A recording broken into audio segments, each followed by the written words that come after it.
తెలంగాణలో కేటీఆర్ని అరెస్ట్ చేసేయమని చెప్పేసి రేవంత్ చెప్తే చేయట్లేదు వాళ్ళు పోలీసులు. ఈవెన్ మొన్న వాళ్ళ బామ్మరిది ఇంట్లో రైడ్ చేసేసి వాళ్ళ అక్కడ డ్రగ్స్ ఉందని చెప్పి చూపించమంటే చూపించలేదు వాళ్ళు. ఎందుకని? భయం ఉంది. బట్ ఆంధ్రప్రదేశ్లో ఏకంగా చంద్రబాబు నాయుడిని అరెస్ట్ చేయమని జగన్మోహన్ రెడ్డి చెప్తే కేసు పెట్టి అరెస్ట్ చేసేశారు. ఇది చంద్రబాబుకి అస్సలు నచ్చంది, ఏనాడు లేనటువంటిది.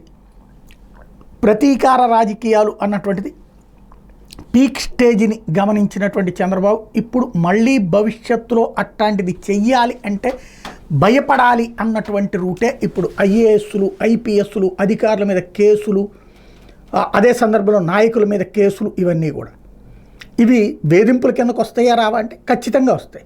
గతంలో తెలుగుదేశం వాళ్ళని అరెస్ట్ చేసినప్పుడు వేధించారు అనినే కదా మాట్లాడింది. ఇప్పుడు మరి కావా?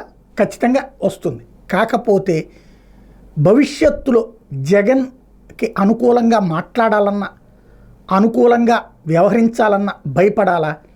అలాగే భవిష్యత్తులో మళ్ళీ ఒకవేళ పొరపాటున జగన్ గనక అధికారులకు వస్తే, పొరపాటున అండర్లైన్ ఇది అంటే వాళ్ళ దృష్టిలో ఇక జగన్ జీవితంలో రాడు అని, ఒకవేళ పొరపాటున అధికారంలోకి వస్తే అప్పుడు అధికారులు ఎవరు అతనికి పని చేయకూడదు, భయపడాలి. మళ్ళీ ఇవాళ కనుక కేసులు పెడితే రేపు పొద్దున తమ మీద కేసులు పెడతారు, తమను అరెస్ట్ చేస్తారని భయం పుట్టాలి.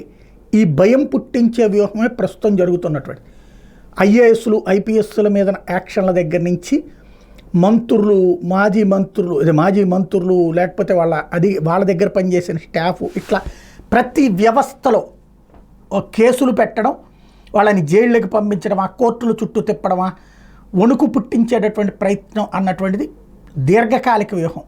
భవిష్యత్తులో కూడా జగన్ దగ్గరికి ఎవరు వెళ్లకుండా చూడాలన్నటువంటి ప్రయత్నంతో పాటుగా జగన్ ఒకవేళ అధికారంలోకి వచ్చినా తమ జోలికి రావడానికి అధికారులు భయపడేటటువంటి పరిస్థితి సృష్టించాలన్నటువంటిదే బాబు వ్యూహం.